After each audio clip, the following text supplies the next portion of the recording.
Você acha que o único prejuízo em um poço artesiano é quando ele dá seco? Eu já vi muita gente tomando prejuízo porque furou primeiro e calculou depois.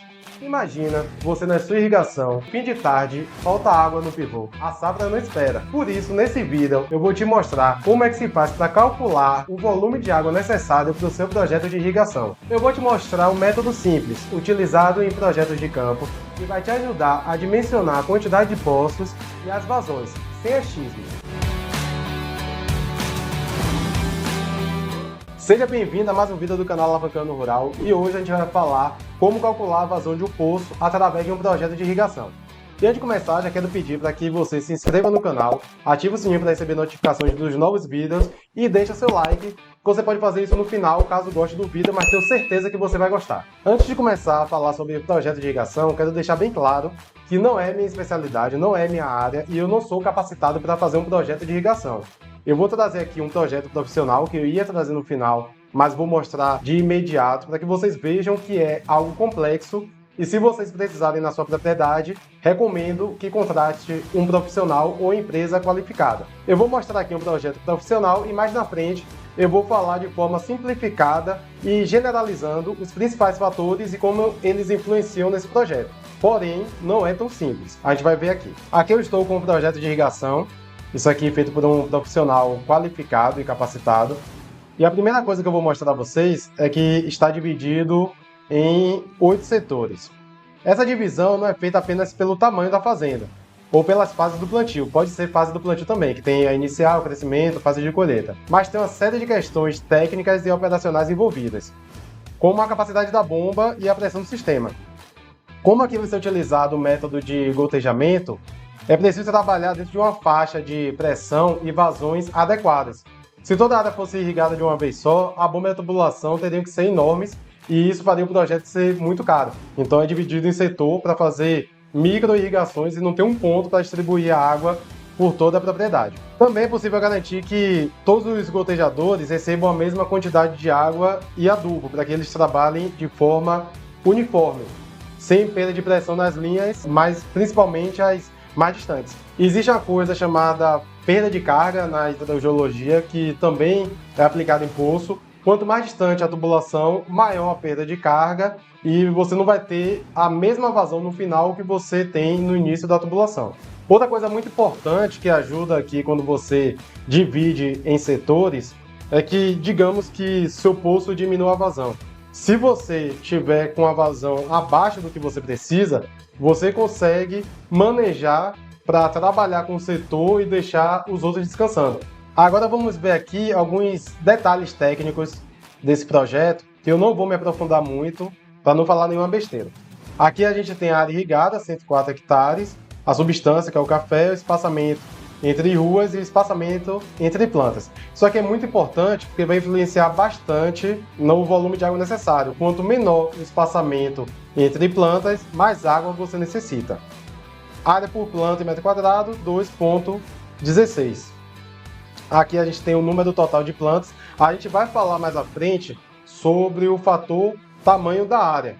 E isso é muito importante, mas dentro desse fator existe espaçamento entre plantas que deve ser calculado. A gente não vai falar de forma específica mais à frente, mas vocês já estão cientes de que quando a gente fala tamanho da área, o fator espaçamento entre plantas também é muito relevante. E aqui tem algumas questões quanto a vazão nominal, a pressão do gotejamento, coisas que eu não vou adentrar muito. E o que interessa pra gente é isso aqui. Vazão do sistema, que dá 98 metros cúbicos por hora. Eu vou explicar como o agrônomo chegou nessa vazão. Mais à frente a gente vai ver como ele utilizou esses fatores. Mas basicamente, cada cultura existe uma necessidade para cada fase do crescimento dela de água. Então aqui ele deve ter pego a fase intermediária, que utiliza o maior volume de água, para o café. Ele pegou esse coeficiente, multiplicou pela evapotranspiração do sistema e a partir daí ele foi fazendo alguns cálculos de acordo com a quantidade de plantas e o tamanho da área irrigada. Com isso ele vai chegar na lâmina d'água, que é como se fosse uma altura de água no solo para que a planta consiga ir se alimentando dessa água e não chegar ao estresse hídrico.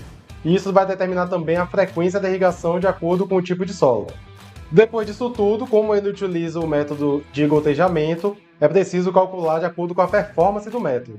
O método de gotejamento tem uma performance em média de 90%, então ele calculou a vazão necessária e colocou que ele vai atingir essa vazão com 90% da performance de gotejamento. Então ele tem que ter uma margem de segurança jogando para cima. Além disso, dessa margem de segurança de acordo com a performance do método de irrigação, é necessário calcular uma margem de segurança também pela perda de carga de acordo com o conjunto motobomba.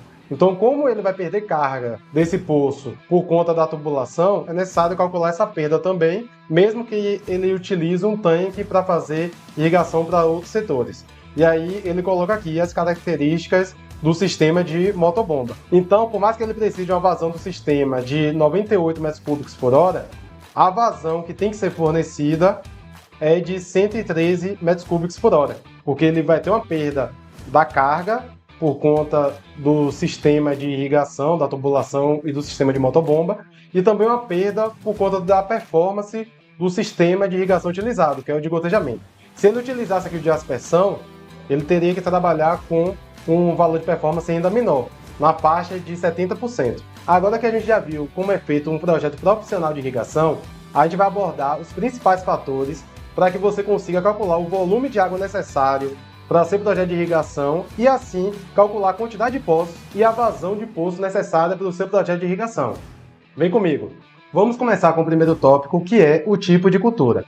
Cada cultura tem a necessidade hídrica própria, chamada evapotranspiração da cultura, que é a soma de evaporação do solo mais a transpiração da planta.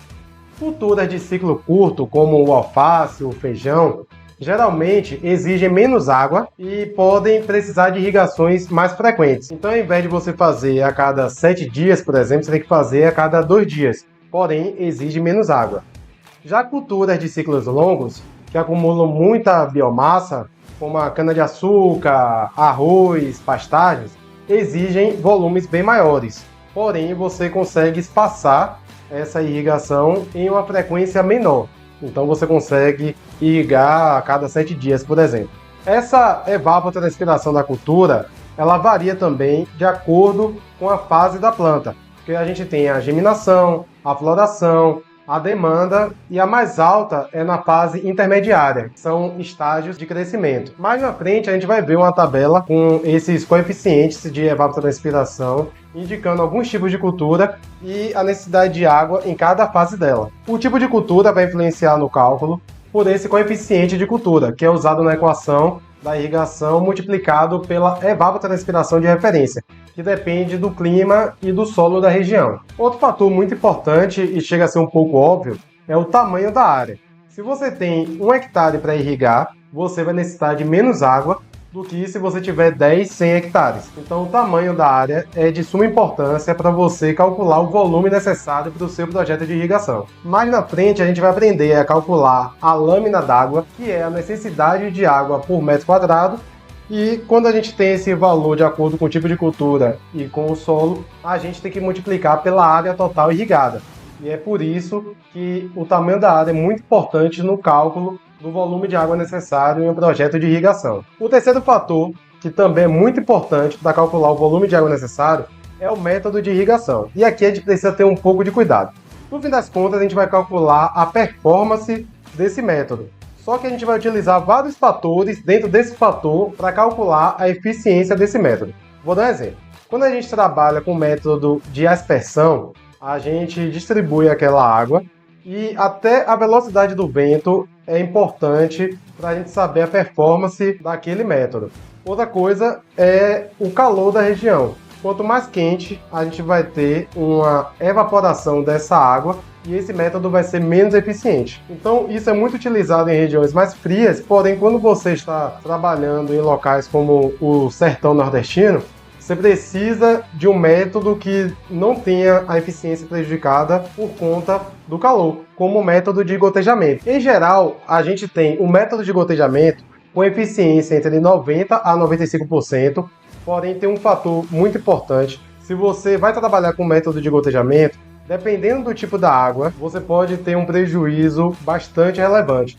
Porque se você trabalha com a água de carbonato, por exemplo, que precipita o carbonato na tubulação, como você utiliza algumas mangueiras bem finas para que esse método seja eficiente, a precipitação na mangueira pode obstruir ela e você tem um prejuízo muito grande para fazer a manutenção do método de gotejamento. O método de aspersão, que é o mais comum, ele tem eficiência em média de 70% a 85%, porque ele perde muito por conta do vento, da evaporação e da uniformidade da distribuição dessa água. Outro método também bastante conhecido é o de suco e inundação, que tem uma eficiência entre 50% e 65%. Sendo assim, quanto menor a eficiência do método utilizado, mais água é necessária para você conseguir atender a demanda daquela cultura. E por fim, o quarto fator é o tipo de solo. O tipo de solo ele não vai influenciar na quantidade de água que você necessita. Ele vai influenciar mais na frequência que você precisa fazer a irrigação. Se você tem um solo muito arenoso, a água vai infiltrar. Para ter uma otimização, vai fazer uma irrigação mais frequente, utilizando menos água em cada fase. Então, por exemplo, você tem um solo arenoso, você vai fazer irrigação a cada 2 dias. Porém, você vai dividir o que você usaria de volume de água se fizesse a cada semana e distribuir a cada 2 dias. Então, não necessariamente você vai ter um aumento do volume de água, só vai precisar aumentar a frequência. Como você pode ter perdas por conta da evaporação, talvez você precise de um volume de água maior em solos arenosos, dependendo da região, do que em solos argilosos. Quando você tem um solo com muita argila, você retém aquela água em superfície. E aí você consegue espaçar mais o tempo que você irriga a sua plantação. Em resumo, o tipo de cultura define a necessidade de água, a área escala o volume total necessário, o método de irrigação ajusta a quantidade aplicada pela eficiência do sistema e o solo define quanto de água pode ser aplicado por uma vez e a frequência das irrigações. Agora vamos aplicar isso em termos práticos. Vamos simular uma situação em que a gente tem uma plantação de milho na fase intermediária de crescimento, que é a fase que exige maior demanda, já que se você for perfurar um poço, você não pode calcular por baixo, você tem que calcular de acordo com o período que você vai necessitar de mais água, em uma área de 10 hectares. E o solo a gente vai simular aqui tanto no solo argiloso quanto no solo arenoso. E o método de irrigação, vamos escolher por aspersão, mas vamos falar também de gotejamento, que tem uma eficiência maior. A tabela que vocês estão vendo aí é a tabela do coeficiente de cultura para diferentes tipos de cultura em diferentes períodos do seu crescimento. Então a gente tem da fase inicial, desenvolvimento, intermediário. O intermediário é o de crescimento, que necessita de mais água, e final, que é perto de ser feita a colheita. A gente tem esse coeficiente de cultura e é necessário multiplicar pela evapotranspiração de referência. A evapotranspiração de referência leva em consideração a temperatura, radiação, umidade e vento. Então, esses fatores combinados vai dar um coeficiente que você vai multiplicar pelo coeficiente de cultura e utilizar no cálculo da lâmina d'água. O valor total que você necessita de água vai ser esse valor multiplicado pela área que você vai trabalhar. E a gente vai trabalhar com a eficiência do método de irrigação mais na frente. Então, se você tem, nesse caso, do milho, uma evapotranspiração de referência 4,5 milímetros por dia e um coeficiente de cultura de 1,2, no final você vai ter 5,4 milímetros por dia. Esse valor de 5,4 milímetros por dia é a necessidade da cultura, então você precisa fornecer isso a ela diariamente. No entanto, antes da gente calcular o volume de água por hectare ou pelo valor total da área, é necessário fazer um cálculo complexo, porque a planta tem uma performance dela de absorver água do solo. Não pode estar muito inundado e nem muito seco. A irrigação não é feita 24 horas, 7 por 24. Ela é feita em um período, aí deixa com que a umidade do solo vá diminuindo naturalmente, e aí quando está muito seco, é feita a irrigação novamente, para que a planta consiga absorver água nem de menos e nem de mais. Agora vamos ver o quanto de água o solo consegue guardar para as plantas. A gente chama isso de água disponível. É a diferença entre o que o solo consegue reter de água e o ponto em que a planta começa a murchar. No nosso exemplo, o solo é arenoso. Tem raiz até 60 centímetros de profundidade e com isso ele armazena 60 milímetros de água disponível. mas a planta não pode gastar tudo, senão entra em estresse hídrico. Então a gente considera que só pode usar até 55% disso, que dá 33 milímetros de água. Com esses 33 milímetros disponíveis, e sabendo que a planta consome em média 5,4 milímetros de água por dia, a gente consegue calcular de quantos em quantos dias precisa irrigar. Fazendo a conta, dá 6 dias. Ou seja, a cada 6 dias a gente tem que repor a água que a planta consumiu. A lâmina de irrigação é como se fosse a altura da água que a gente precisa aplicar no campo. Nesse caso, a planta precisa de 33 milímetros de água, mas como o sistema de irrigação não é perfeito, a gente precisa aplicar um pouco a mais. Considerando a eficiência do sistema de aspersão, a lâmina bruta chega a 41 milímetros. E finalmente, vamos transformar essa lâmina em volume de água. A cada irrigação em uma área de 10 hectares, isso corresponde a 4.125 metros cúbicos de água. Para simplificar, é como se fosse 4 milhões de litros jogado no campo de uma vez. Porém, a gente vai distribuir esse valor em 6 dias, que é a frequência do método de irrigação. Chegamos no nosso volume total. Porém, esse canal aqui fala de poço artesiano. Então, a gente vai considerar que todo o volume de água utilizado nessa irrigação vem de água de poço. Lembrando que se você está em uma região que chove, você pode utilizar também a água de chuva no seu cálculo. Porém, vamos considerar que nesse período não vai chover nada e que a gente vai trabalhar apenas com a água do poço artesiano. Se a gente aplicar toda essa água em apenas 12 horas, precisa calcular a vazão, que é a quantidade de água por hora, que nesse caso daria 343 metros cúbicos por hora, o que equivale mais ou menos a 95 litros por segundo. É uma vazão muito alta, difícil de conseguir em um único ponto. Mas lembrando, a gente vai trabalhar com 6 dias de frequência de irrigação. A gente pode utilizar um tanque para fazer a distribuição dessa água. Então a gente pega a água do poço, joga para o tanque, enche e do tanque distribui. Se a gente chegou nesse valor de 343 metros cúbicos por hora e a gente vai trabalhar com o método de aspersão durante 12 horas e fazer irrigação uma vez a cada 6 dias, a gente precisa